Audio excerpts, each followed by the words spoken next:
Islam in Austria is not just a story of migration. It is a story stretching back more than 1,000 years. A story shaped by empires and wars, by religion and politics. To understand today's debates about Islam in Austria, we must look at its long history, its legal recognition, its demographic shifts, and its role in Austrian society today. There are two main roots of Islam in Austria. The first root is Bosnian Islam, which entered the Habsburg Empire when Bosnia and Herzegovina came under Austrian rule. The second root is Turkish Islam, which came with labor migration after the Second World War. But Austria's connection with Islam is older than both. It reaches back to the Crusades, when Austrian nobles first marched eastward and encountered Muslim societies. After the 1960s and 70s, the arrival of Turkish Gastarbeiter, or guest workers, began to reshape Austrian demographics. Because Austrian censuses are not allowed to record religious affiliations anymore, we rely on studies and estimates. According to the Austrian Integration Fund, there were around 700,000 Muslims living in Austria in 2017. That was 8% of the total population, double the proportion from 2001, which stood at 4%. By 2021, Statistik Austria reported 746,000 Muslims, or 8.3% of the total population. This steady growth has made Islam the second largest religion in Austria. The changes are especially visible in schools.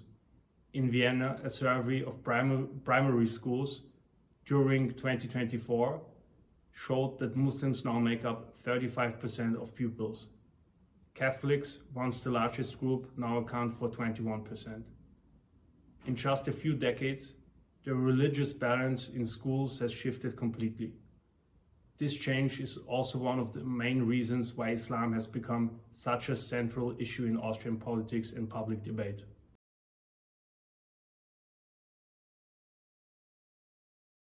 These changes, accelerated by the 2015 European migrant crisis, have made migration one of the most polarizing issues in Austria. In the 2017 national elections, migration and Islam were the defining themes. Sebastian Kurz, the candidate for the Conservatives, called for stricter border controls. As foreign minister, Kurz had already introduced the Islam law of 2015, which banned foreign funding for mosques and imams and aimed to build what he called an Islam of Austrian character. By 2024, the debate had intensified even further. In the European Parliament elections, 44% of Austrians said that they had discussed immigration, security and war in the weeks before voting. The Freedom Party, the FPÖ, became the strongest party running a campaign highly critical of Islam and migration. Later that year, in the national elections, the FPÖ won the largest share of votes. Its program focused on constructing a so-called Fortress Austria, limiting asylum and immigration. Migration remains to this day one of the defining issues of Austrian politics. But to truly understand this debate, we cannot stop at the present. We must look back.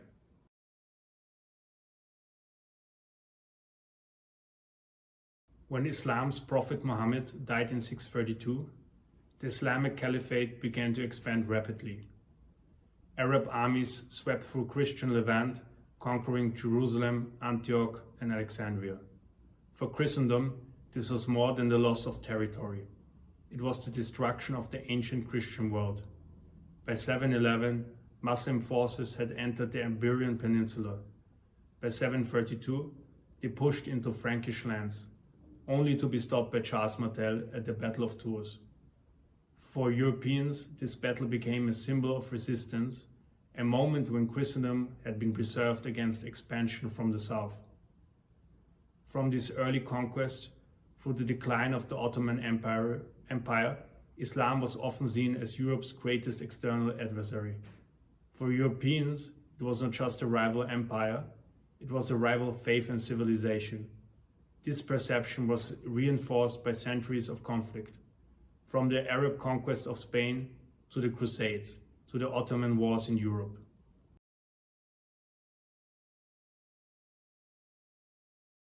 The Crusades occupy a central place in this story. They are remembered in the Islamic world as trauma, invasions that scarred memory for centuries. For the Europeans, it was a wholly defensive war, after hundreds of years of Muslim expansion. Later, Muslim thinkers used the analogy of the Crusades to describe European colonialism. The language of new crusades have even reappeared in modern Middle Eastern conflicts.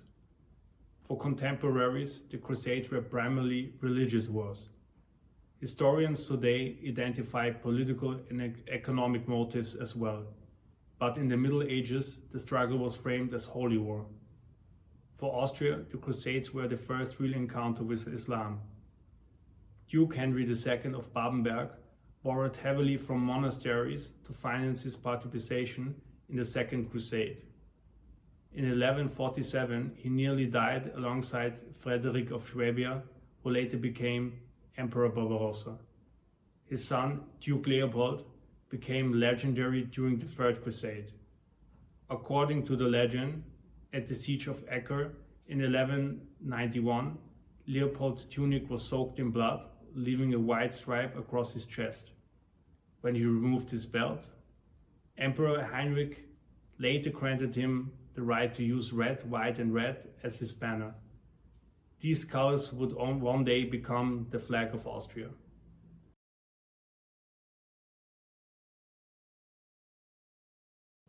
Centuries later, the Ottomans became Europe's main Islamic adversary. European states formed holy leagues to resist them, invoking the language of the Crusades. The most famous was the Holy League of 1571, formed under Pope Pius. That year, the League defeated the Ottoman fleet at the Battle of Lepanto.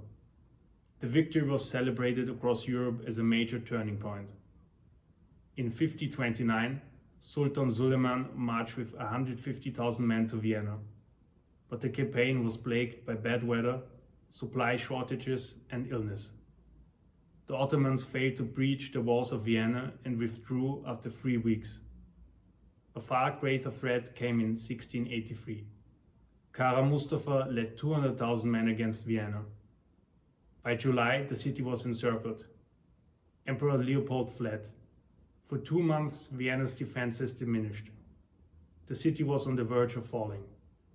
On September 12, help arrived.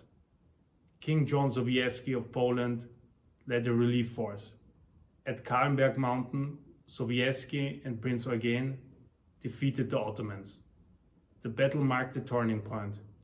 The Habsburgs pushed into Ottoman lands, reconquering Hungary, Transylvania, and Slavonia. The victory transformed the Habsburg into a European great power. The sieges of Vienna became a part of Austrian national memory. To this day, the sieges are invoked in Austrian politics and folklore.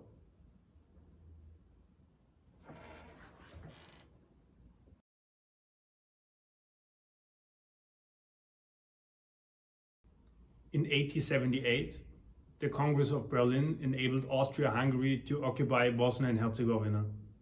The campaign faced fierce resistance, but by October, Austrian forces had secured control. Bosnia's population was diverse: 43% Orthodox Serb, 39% Muslims, and 80% Catholic Croats. For the first time, Austria ruled over a large population of Muslims, around 450,000 people. Emperor Franz Joseph promised religious freedom. In 1882, the Islamic Religious Authority of Bosnia was established, headed by a Grand Mufti, with rights equal to Catholic archbishops. Islam was now formally integrated into the empire's religious system. In 1912, Emperor Franz Joseph passed the Islamgesetz, or Islam law. It recognized Islam as a religion with the same rights as other recognized religions, the first such law in European history. After delays during the First World War, the Second World War, and its aftermath, Austria created new institutions. In 1979, the Islamic Religious Authority of Austria, or IGGÖ, was founded. The IGGÖ officially represents Muslims in Austria today. It oversees religious education, mosque construction, Islamic funerals, and dialogue with the state. It is organized into 9 regional communities and led by councils elected through multi-stage processes.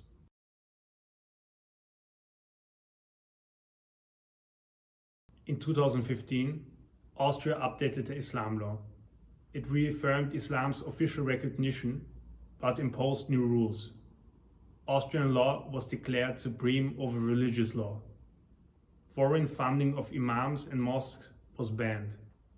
Doctrines had to be available in German. Additionally, religious care in hospitals, prisons, and the army was guaranteed. Islamic dietary rules were officially recognized in Austrian institutions. The law was central to public debate. Supporters called it a step toward an Austrian Islam. Critics said it singled out Muslims unfairly. Turkey condemned it as a violation of religious freedom.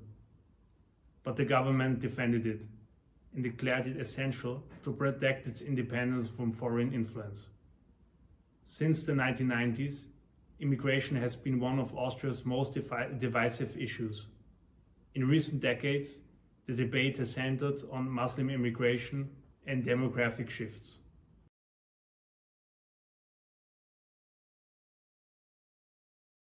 Historically, Austria was predominantly Catholic, but secularization and immigration have transformed the landscape.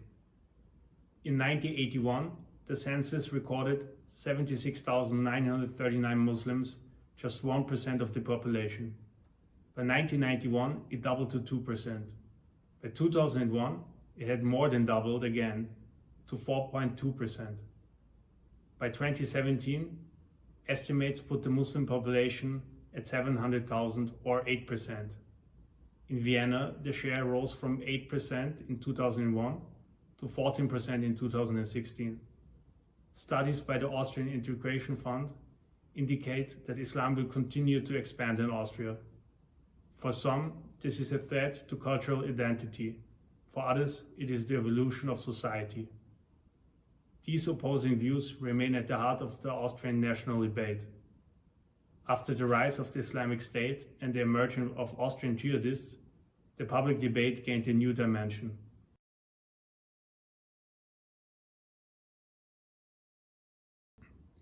I conducted a study to profile Austria's jihadists. The goal was to move beyond headlines and isolated cases, and to examine who these individuals are, what backgrounds they come from, and how they were radicalized.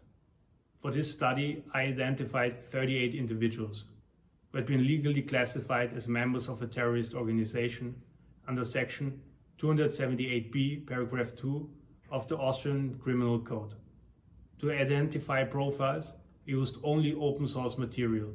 This included media reports, which often provide the first names, ages, or background details of suspects, court documents from the Legal Information System of the Republic of Austria, RIS, which are important in offering verified judicial findings, and in a handful of cases, parliamentary inquiries, which provide context.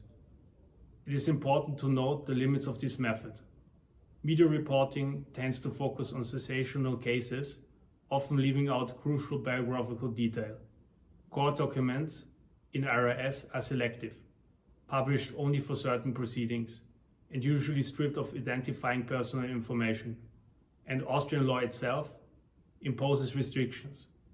The Ministry of Justice can refuse disclosure if national security might be at risk. To complicate matters further, Section 278b, paragraph 2 of the Criminal Code, the terrorism law, does not distinguish between right-wing, left-wing, or Islamist terrorism. That means official statistics cannot tell us how many of the convicted individuals were jihadists, specifically. I even submitted official requests for clarification, which were denied.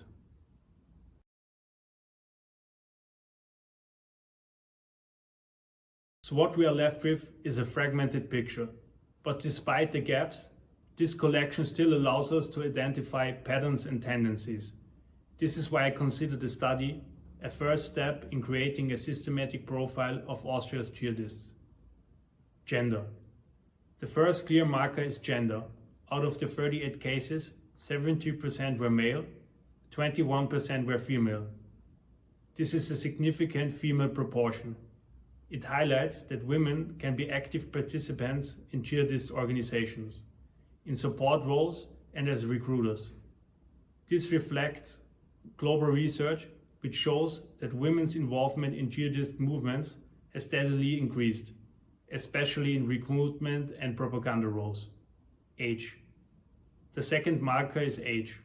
For 11 individuals, I was able to establish their age at the time of conviction. They ranged from 16 to 35 years old. 8 of them were under 30, 3 were under 18. Although the sample is small, the trend is unmistakable. Jihadism in Austria is a youth phenomenon. This aligns with international findings that young people, often in transitional life stages, are particularly vulnerable to extremist narratives, promising belonging, purpose, and identity. Marital status. On marital status, the data is thin. In 23 cases, this is 60%, no information was available. Of the remainder, 8 were married and 3 were unmarried. While it seems married jihadists slightly outnumbered unmarried ones, this cannot be treated as a strong finding. Citizenship and ethnic background. Citizenship was unknown in most cases, in 24 out of 38. Among these cases identified, 4 were Austrian citizens, 2 were Syrian, 1 Iraqi, 1 Afghan, 2 Russian citizens from Chechnya, 1 Serbian from the Sanjak region, 1 Georgian of Chechen background, and 1 with dual Austrian North Macedonian citizenship. What does it mean? It suggests that jihadist recruitment in Austria often draws from immigrant communities and Austrians of foreign descent, particularly from conflict-affected regions such as Chechnya, Iraq, Syria, and Afghanistan. Education and occupation. In 29 of the 38 cases, there was no clear information about education or employment. Of those identified, 3 individuals worked in technical labor jobs, a carpenter, a tiler, and a locksmith. 2 had a secondary level education. No one held a university degree. While limited, this points to a trend. Austrian jihadists tend to have low educational attainment and occupy working class or precarious economic positions. This mirrors international studies that show that while poverty is not a direct cause of jihadism, social exclusion and limited opportunities often intersect with radicalization pathways. Radicalization pathways. For 24 of the cases, almost 2/3, we have no data on how radicalization began, but in 6 cases, connections to specific mosques and preachers were established. The Altun Ali Mosque, the Tevhid Mosque, the Zahaba Mosque, and the Melid Ibrahim Mosque. A recurring name here is Mirzad Umerovic, also known as Ebo Taima, who became Austria's most notorious jihadist preacher. In 4 cases, radicalization occurred primarily online.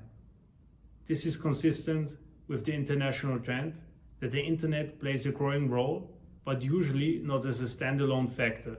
Instead, it complements in-person influences such as friends, local networks, or charismatic preachers. The Austrian picture therefore fits the global model. Radicalization is often multi-layered, combining personal contact and online propaganda. Organizational affiliations. The Islamic State dominates the dataset. 19 of the 38 individuals, exactly 50%, were affiliated with the IS. The rest spread across other groups, such as Jabhat al-Nusra. This reflects the primacy of the IS during the peak of the Syrian civil war and Iraqi conflicts. Roles in organizations. When it comes to roles, 6 individuals were identified as active fighters, and for another 6, combat participation was explicitly ruled out. The evidence is thin, but indicates that not everyone who joins a jihadist organization becomes a frontline fighter. Some take support roles, logistical duties, propaganda, or recruitment. This diversity of roles is a hallmark of IS, which ran not only a military campaign, but also a state-like structure that needed administrational roles, medics, and media operatives. What the data tells us. The dataset is limited, but taken together, the Austrian profiles reveal several key insights. First, jihadism in Austria is largely a youth-driven phenomenon, with most participants under 30. Second, while men dominate, women are consistently represented and play active roles. Third, immigrant communities and Austrians with foreign descent are the main targets of recruiters. Fourth, the dominance of the Islamic State shows how global jihadist movements resonate locally. And finally, radicalization in Austria reflects a hybrid model. Traditional pathways through mosques and preachers remain central, but online propaganda now acts as a powerful amplifier.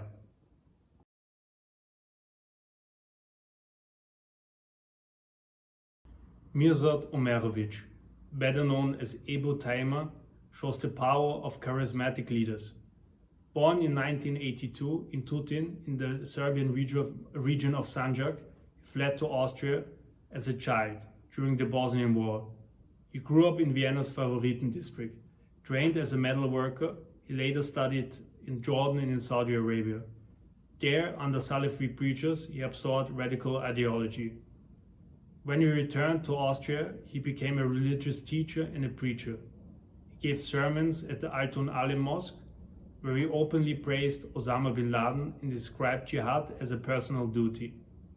His message was not hidden, it was explicit, and he spread through both mosques and online platforms. Omerovic's case reveals the intersection of formal authority and extremist ideology. Despite his radicalism, he was employed as a religious teacher and also was even paid by the Viennese school board. The institutional foothold gave him access to youth and extended his reach. Authorities believe that he recruited dozens for Syria and Iraq, including both men and women. His influence extended beyond Austria, into Bosnia and Germany, became one of the most important German-speaking disseminators of jihadist ideology. In 2014, he was arrested in a large-scale counterterrorism raid.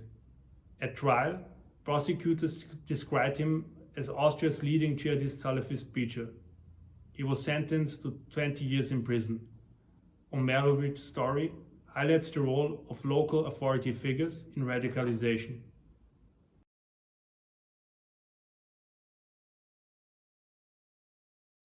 Lorenz K. is an example of a jihadist who cannot be de-radicalized. Born in Austria to an Albanian Orthodox family, he grew up in Neunkirchen. As a teenager, he drifted into gangs, inspired by Berlin's gangster rap scene. His group committed violent crimes and he ended up in juvenile detention. There he converted to Islam. A fellow inmate from Dagestan gave him a Quran and taught him the 5 pillars. For Lorenz, religion quickly merged with his identity as a rebel. After release, he immersed himself in online propaganda, especially videos of Abu Taima.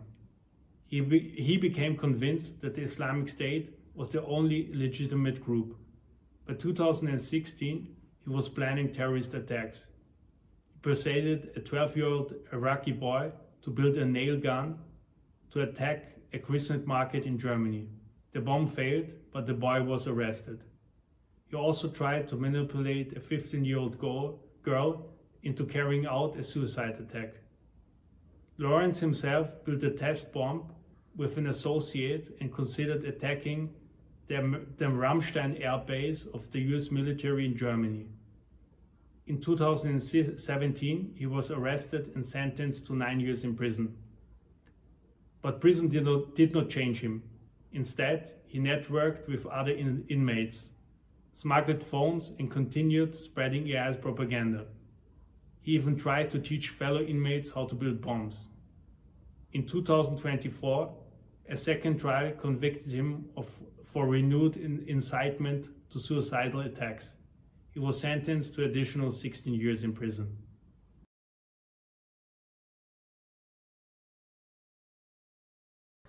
Finally, the most notorious case, Kurtim Fezulay, the perpetrator of the November 2, 2020 attack in Vienna.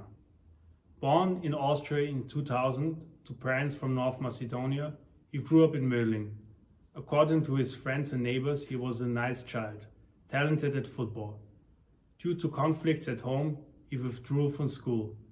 As a teenager, he was involved in Islamist circles. He dropped out of technical school, frequented radical mosques, and consumed IS propaganda online. In 2018, he tried to reach Syria, but was arrested in Turkey and deported. Back in Austria, he was sentenced to 22 months for terrorist association, but released early after serving 2/3 of his sentence. He entered a de-radicalization program, attended all sessions, and held a job as a security guard. On the surface, he looked compliant, but beneath, he reconnected with radical contacts, grew a Salafi beard, and even tried to buy ammunition in Slovakia. On November 2, 2020, he, armed with an assault rifle, a pistol, a machete, and a fake suicide belt, he attacked Vienna city center, near a synagogue. He killed 4 people, wounded 23, and was shot by police. This attack shocked Austria. It reveals flaws in early warning systems and triggered reforms in intelligence and police coordination. It permanently altered Austria's sense of security.